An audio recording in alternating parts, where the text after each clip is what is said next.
What happens after a career setback, and how do the most successful leaders turn disruption into opportunity? Well, according to my friends over at Inc.com, 91% of executives and organizational leaders who are fired or ultimately succumb to some career setbacks ultimately rebuild their careers, often landing in roles equal to or better than the ones they left. Even more striking to consider is that 50% of fired workers who update their resume often land a better or equal job at the conclusion of their very first interview as they begin their new chapter. And 38% of those people step into roles with more responsibility and a higher rank.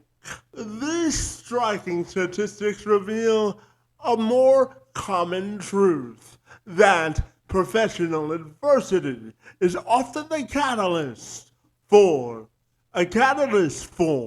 reinvention and reimagination of their professional capabilities and capacity.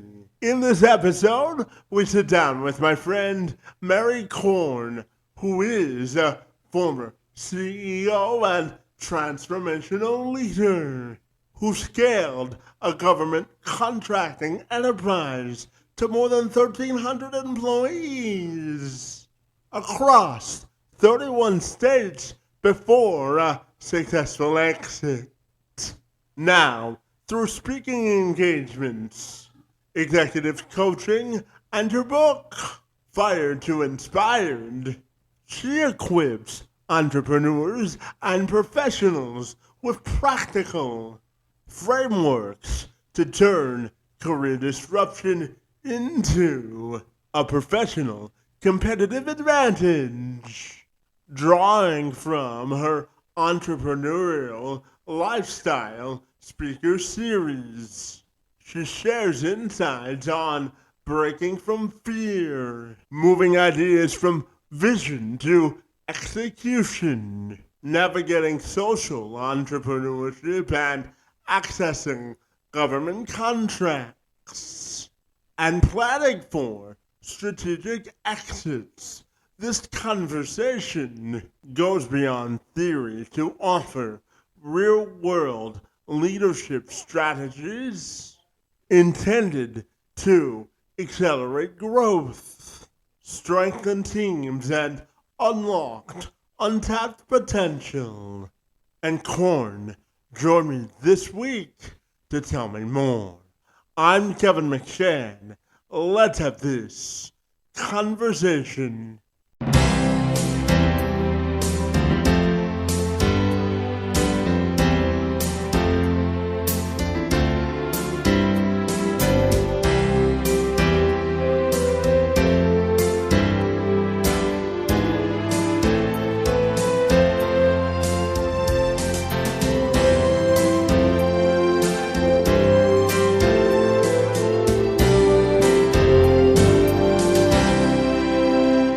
If you're ready, I'm super excited to join you in conversation and learn all about how you're making a difference in the world of work, my friend. It's great to see you and happy Monday to you.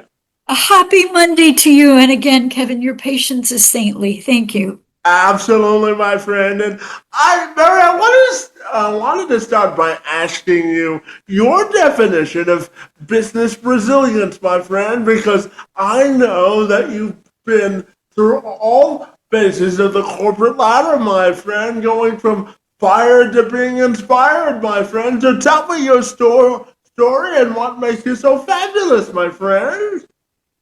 Well, we all have our stories, but if I were to talk about the three pillars of my story, it's overcoming fear, finding life purpose, and using what I call the holy grail of informational interviews. That once you overcome fear and figure out what your mission and purpose is, then the tools for how you go about, once you discover what you're supposed to do in this life, what the roadmap is to making it happen. And that's what my whole story is about, is being at the depths of the darkest moments of my life, having lost a job as a single mother with two kids and building a 1,300 employee social impact business in the depths of the darkest hours.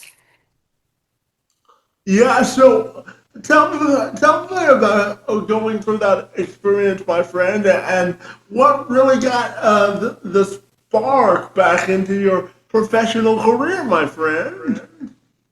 Well, as a single mother and the major support of my family, and no was not an option. Staying in bed all day was not an option. It was survival. But Kevin, the backstory behind my grit during the darkest hour has to do with, a lot of it has to do with two major influences in my life. One of them being my mother, who was a concentration camp survivor, and the other was an incredible movie that had a major impact on me, and that was Schindler's List.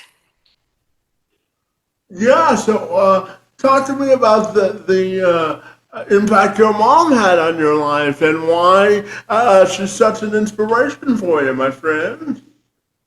So, at the age of 13, my mother was put on a cattle car in a small town in Poland called Sosnowiec.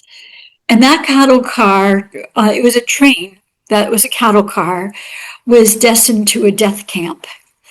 And while she was on that car, she was with my aunt, and they both saw the apparition of my grandfather who had passed. And my grandfather's apparition appeared on the train car and said, no matter what, you have to jump. You have no choice, because if you don't jump, you will die, and you are not meant to die. You are meant to live through this. So at the age of 13, my mother jumped off a train surrounded by SS officers that had machine guns. And Kevin, that was one of three major examples of my mother. The second example is when the concentration camps, when World War II was coming to an end, Hitler evacuated the concentration camps and had what's called death marches. And that essentially meant you just marched until you died. And if you were caught running away or you faltered, you got shot. And my mother ran away from the death march and hid in a barn that was owned by a Nazi farmer. And she was discovered by the farmer. And the farmer said, I have three choices. I could kill you. I could turn you into the Nazis. I'm sure they'd be happy to have you. Or I could let you go. And keep in mind, she was 13 years old when she jumped off the train car. And she was 18 years old when she escaped from the death march. And when she was about 30 years old, she came to the United States with a fifth grade education, $125 to her name, with two children under the age of 8. So that was how my mother's courage is in my veins. And for your listeners who are lost and confused and don't know where to turn, it's really important to look at your legacy, look at the people who came before you and how they got here. And Kevin, to prepare for this podcast, I did research on you, and you are a beautiful, gorgeous example of resilience, of this is the card I was dealt, but I'll be damned if I'm going to let it hold me back from doing the work I'm meant to do. And I think your work is so important. You are a living example of, yeah, bad things happen, but I'm going to make the best of it. Well, I certainly do appreciate that, my friend. And I'm curious to ask you, we talk about rebounding from setbacks, what do you think goes into rebounding from a setback and making it into a strategic advantage, my friend? Well, what do you think that encompasses for you, my friend? Tell me more. Well, I think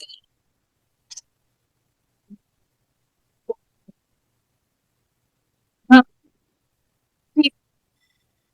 and security, and even if you feel the fear and the paralysis. It's not a reason, even when you feel it, you fake it till you make it and you keep moving forward. You keep moving forward. And what kept me stuck was this confusion of I need to move forward, but I don't even know what I'm doing. Kevin, I was so lost. It was, uh, and I talk about this in my book. A week after I was fired, I was walking through an alley, and I was so lost. And I remember I just said this prayer, and the prayer was, "Okay, God, divine force, this divine energy. I am so lost, and I'm begging you. You have to tell me what to do because I have no clue of how I'm going to pay my bills and support my children getting ready to go to college. And so, uh, in this moment of absolute despair, I made this prayer and the answer came. And I heard a voice, and the voice told me exactly what to do. Do you want to hear what the voice said? Of course I do. The voice said, medical associations, 2 words. And I'm like, what the hell? What does that mean? But I didn't question it because, Kevin, on my journey, I, uh, even though I couldn't afford it, I spent the money much earlier than when I had been fired, but I spent the money on career coaching.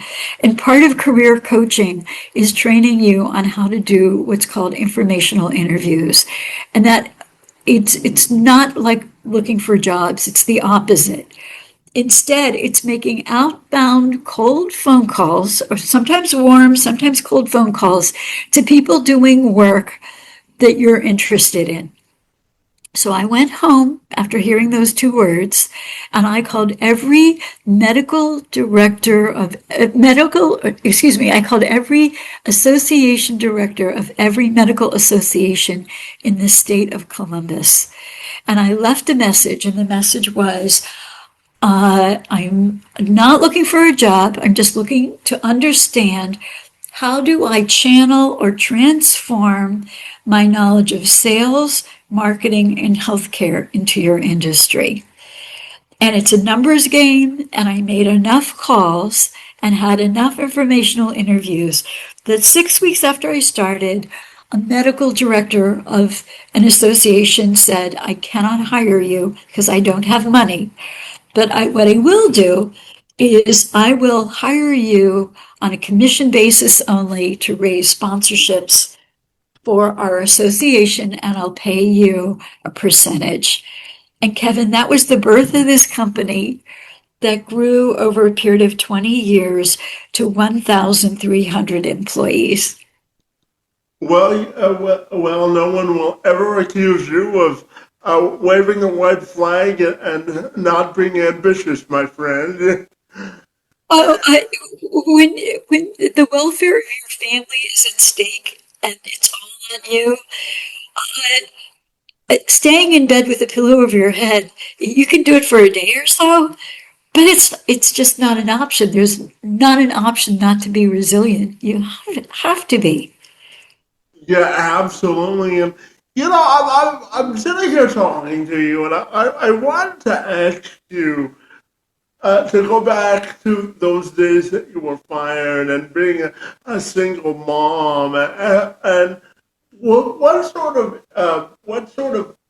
I guess legacy or sort of impression did you want to leave for your kids in terms of we're in this situation now, but I'm gonna fight my way through it because I want to come out the other side. So, what sort of lessons were you hoping that your kids learned after you got fired, my friend, and the way you handled the situation afterwards? I'm curious to get your answer there.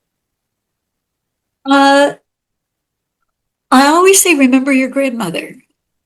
Remember your grandmother because here is somebody who lost her entire family, and she lost everybody at the age of 13, and she was simply not going to let the Nazis get her. It's this will to survive no matter what. And whatever my kids go through, I say, now compare what you're going through to what your grandmother went through. And she not only survived, she flourished. She somehow came to this country. She got into real estate.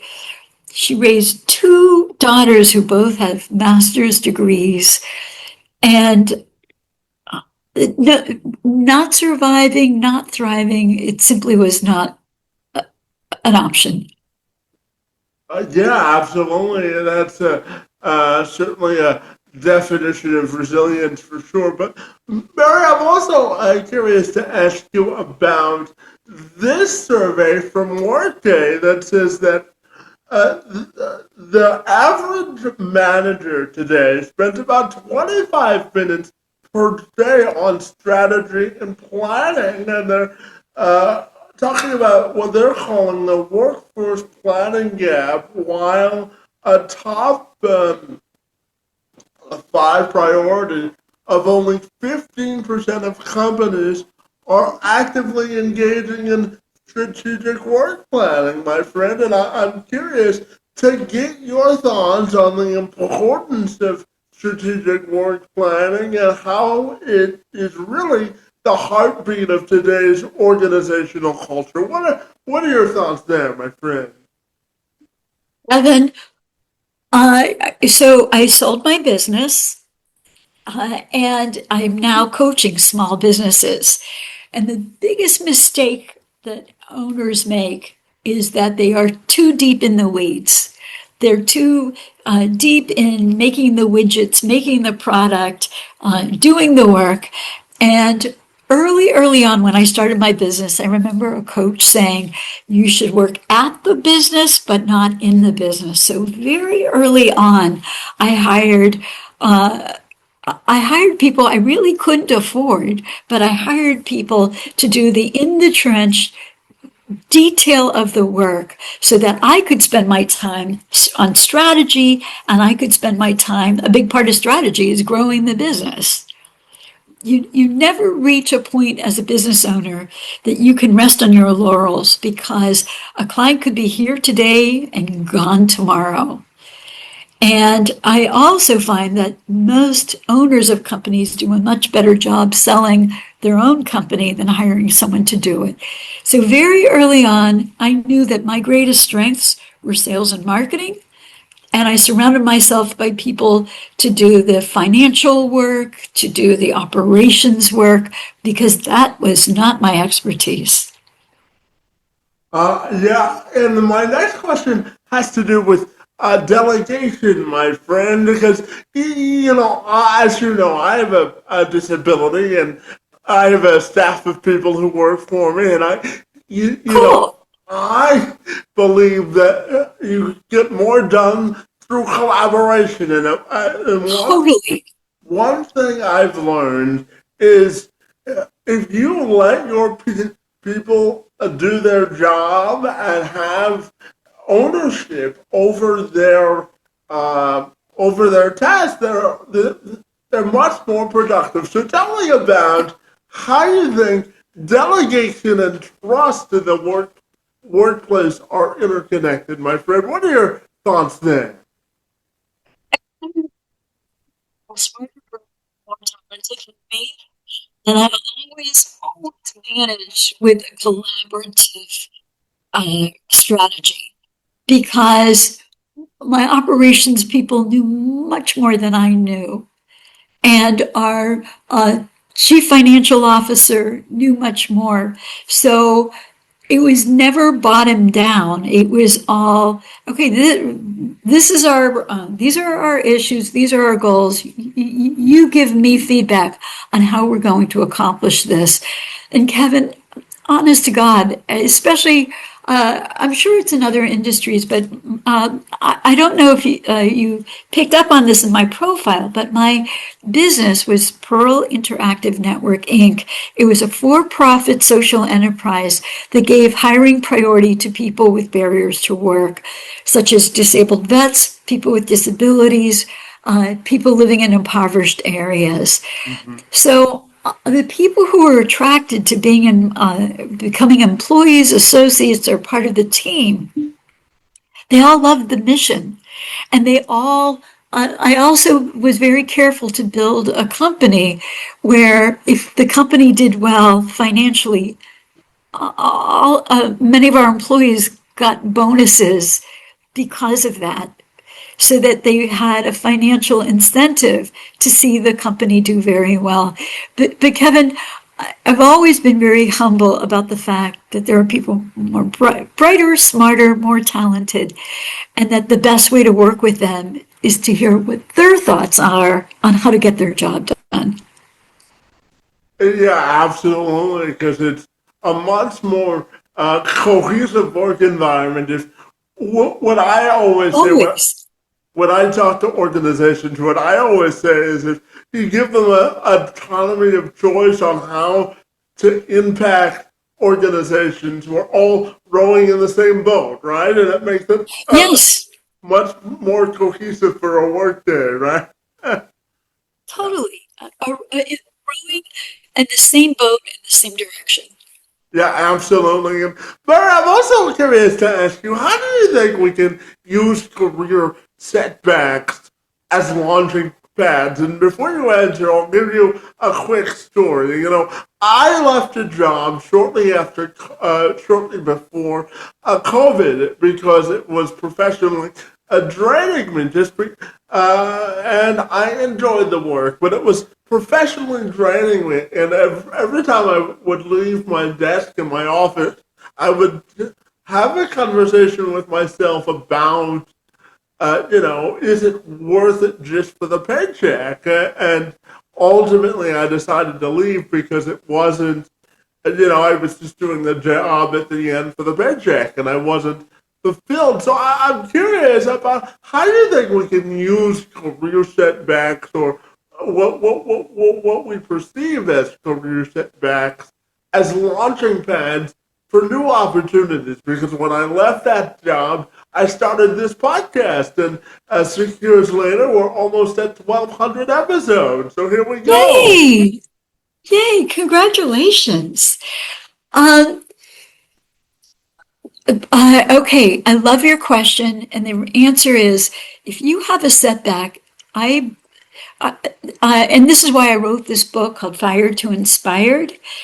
Uh, the book is essentially about the fact that if you have to leave a job because it's too toxic, or because if you fire yourself or you're fired, it could be the greatest gift, because the universe is opening up for you to take the time to find out what inspires you. What is your life mission? And Kevin, I believe that everybody has a life mission, and it's your duty in this lifetime to find out what it is and live out your mission. So, in answer to your question, you see your setback is an opening of the universe to give you a chance to do the work that you really want to do. Because if I hadn't been fired, I wouldn't have had the gift of really feeling like I did the work I was put on this planet to do. When one door closes, another opportunity of excellence opens, right? Well, I mean, Kevin, you're a perfect example of that. You have a message the universe needs, which is you just move forward. Whatever card you're dealt, you deal with it and you move forward with it and you make the absolute best of it. And I think you and I are both examples of that. Yeah, absolutely. And Barry, I'm also curious to ask you, point blank, what do you think it means to feel empowered at work and really take ownership of your career, my friend. How do you define that in today's modern workforce? I think it all goes back to um, do work aligned with what your purpose and your mission is. And by the way, on my website, I have three workbooks. They're free. And one workbook is on how to embrace courage, which is about overcoming fear. The second one is finding your life purpose. Because, Kevin, before you look for it, if you don't know what your purpose and your mission is, it's like getting on an elevator and not knowing what floor to get off. You have to do the internal work to find out what ignites you, what charges you. And I was really curious when I researched you. How did you discover that podcasting was your mission? I'm going to answer that question this way.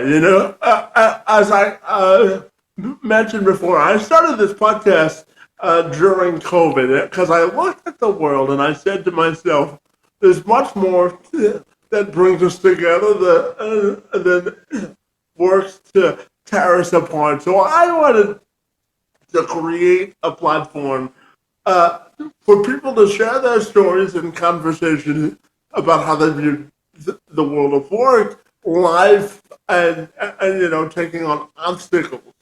I feel that my strength is getting the most out of people that they don't feel that they see themselves. So I do that through interviewing because I believe that no matter how many years you went to school or how many degrees you have on the wall, you can learn something from the janitor who cleans the floor or the guy who signs the check at the top of the organization. So to answer your question, I started this because I wanted a platform where everyone had a chance to share different ideas, even if I don't agree all the time with the people I interview. I learn from their perspective because there's something magical about saying that I don't always have the answers to things, and this is my way to do that. So I hope that answers the question. It beautifully, beautifully. So, and what you do completely aligns with your purpose and your mission. Well, I appreciate that, and Mary, I wanted to ask you specifically about the emotions you went through writing your book, and what you learned about yourself during the writing process, my friend, Oh, and anything else you wanted to share with me about the book. it was the worst of times. It was the best of times. I It figured you was, might say that. Yeah. it was wonderful. And again, it was that feeling tapped on the shoulder because when I was fired, there were no books to provide any kind of emotional support. And what I discovered in writing the book, because I interviewed several people who, like you, they left on their own, or several people who didn't leave on their own. And I learned so much from the stories that I gathered to be in the book. So, Kevin, I don't know if I answered your question, but it was a grueling, fantastic process that I absolutely felt called to do. And it's not a quick process. Some people get their books done in no time. It took me 4 years, and it's still not done. It's still going through final edits. Well, as a journalist, you always remember the questions you don't ask, right? Even Yeah. the best of interviews, there's still stuff that you reflect on, and I'm curious, as a former sort of high level executive, I'm excited to ask you about your perspective on self reflection and what lessons you think leaders can learn if they're willing to self-reflect on their leadership style. What are your thoughts there, my friend? You ask really good questions, and I can see you were a journalist, so you come by your background honestly. Um, uh, the most important lesson is how can I be better? Never stop asking the question, what can I do to be better? And get deep in the weeds of your organization to see how people feel. You get deep in the weeds with your senior team, but then you get deep in the weeds with people that you normally don't hear about that are affected. So for me, up until I sold the business, I used to call our employees on their birthdays and anniversaries. And I would, number one, say happy birthday. But number two, I'd say, so what's it like working for us? What is your experience? Are you happy? Where do you want to go with us? There's a television show I had heard about, but I never really watched. It's where the CEOs of companies pretends to be a worker, and Undercover they act. boss, yeah. Yeah, I think that's brilliant. I think that's brilliant. So I never quite did that. And if I had stayed with the business, I probably eventually would have done that. But getting deep, deep in the weeds of always wanting to know what people thought. Are you happy with us? Where could we be better? What do you like? What don't you like? And I'd always ask the senior team, I'd have one-on-one meetings with the senior team members, and say, how can I be better? How can I be a much better leader? So never ever think you're great. And I heard a business leader in town, and he was a business leader of a huge multi-global company. And he said something I never ever forgot. And Kevin, what he said was, never believe the BS your employees tell you, because they'll say, oh, you're great. Oh, you're wonderful. And you could believe that. You could believe, oh, Mary, you're wonderful. And in fact, after he spoke about never trusting all the good stuff, uh, every time somebody said, "Oh, Mary, you're like the best leader I ever had," I would see red flags because they're trying to please me, but it doesn't mean they're being honest. And I always trusted people who would tell me things that were a little painful because I knew that they trusted me enough to be honest with me. Yeah, absolutely. And you lead into my next question wonderfully because I wanted to ask you about how important do you think it is that leaders of organizations are aware of their blind spots? Because it's always important to be an active listener when you're a leader, but how important do you think it is that leaders take self accountability to be aware of their blind spots? What are your thoughts there, my friend? Oh, we're all flawed. We're all flawed, and we're all works in progress. Um, I did not do this, but I had some great mentors in my life in a previous company, and we had to do.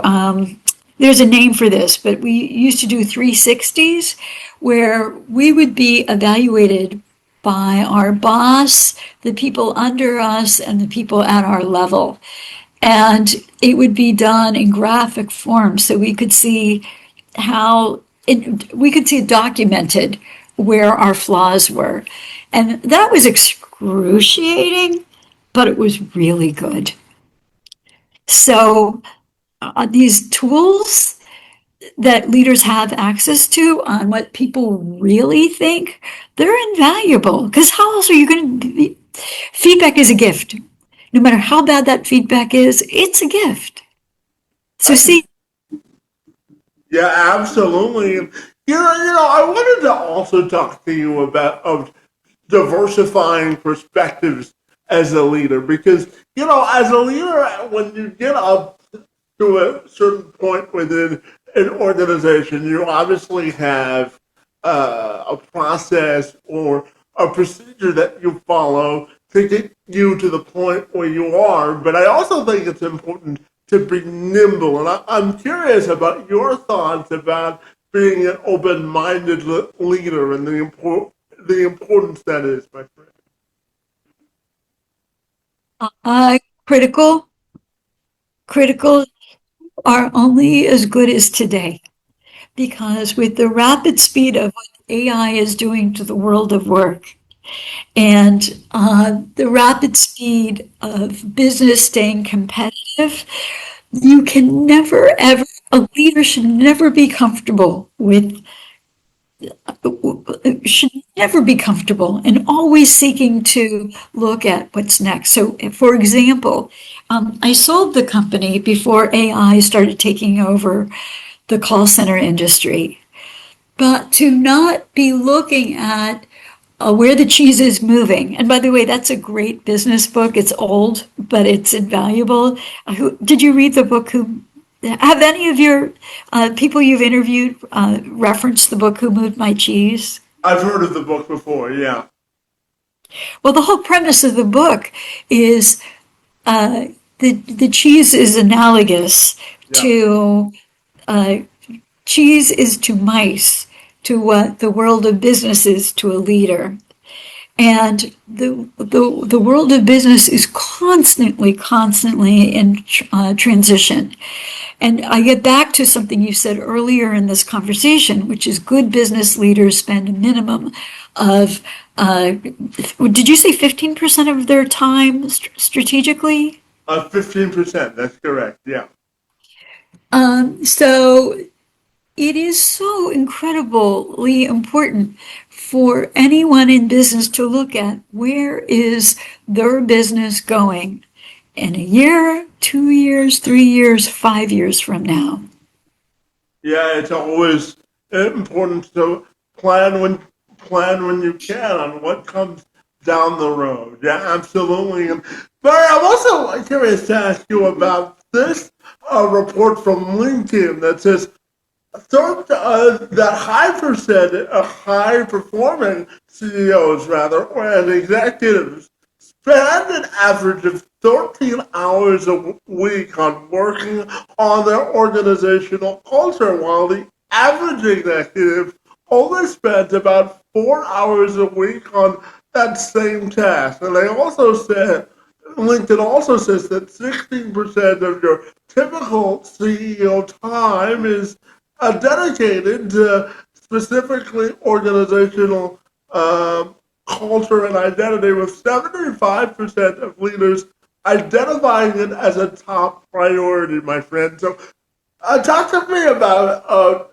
developing an organizational culture where everyone can thrive, and your thoughts on those findings, my friend. I'm curious to get your answer there.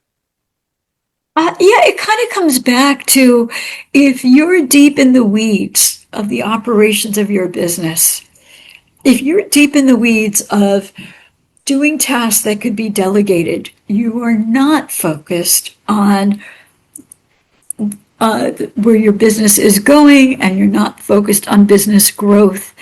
And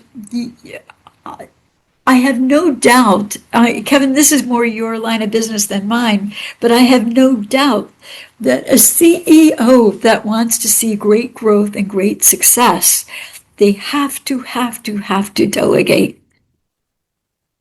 They have to, so that they could focus on growth and positioning the company for the future. Yeah, absolutely, my friend. And I'm also curious as we.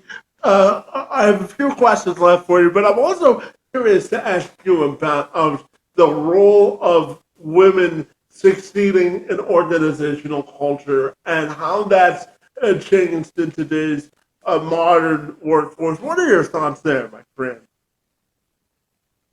I've come a long way in my lifetime. A long way. It's interesting when I go to the hospital and I see the number of women who are doctors, and then I see the growing number of, somebody told me that the number of women to men in law school is like 50% now. Uh, I mean, I'm sure they have a long way to go, but the success, and even the banks, I'm in Columbus, Ohio, the majority of the CEOs of the banks in Columbus are women. Yeah, that's important. And I wouldn't be remiss if I didn't ask you your thoughts on, no matter how much you work to avoid this, adversity will strike organizations. And I wanted to ask you, how do you think executive leaders can find their identities through adversity and come out the other side to be a better leader? What are your thoughts there, my friend? Support groups, find your people, find your mentors, find other people that have your back. I can't, there's a name, find your champions, find your mentors. And if your business is a smaller business, they don't have resource groups, but there's a group in town called Women Executive Leadership Development. So find your organization, and if you live in a small town and you don't have that kind of organization, there is bound to be organizations online that you could join for that mentorship and that support. Yeah, absolutely. And, Mary, I know that you're a job creator at heart. So I wanted to ask you, how do you think we can reimagine job creation and go beyond the resume and really judge the merit of people, not for, yes, for their experience, but also for their real world or real life experience they bring to a job? So how important do you think that is?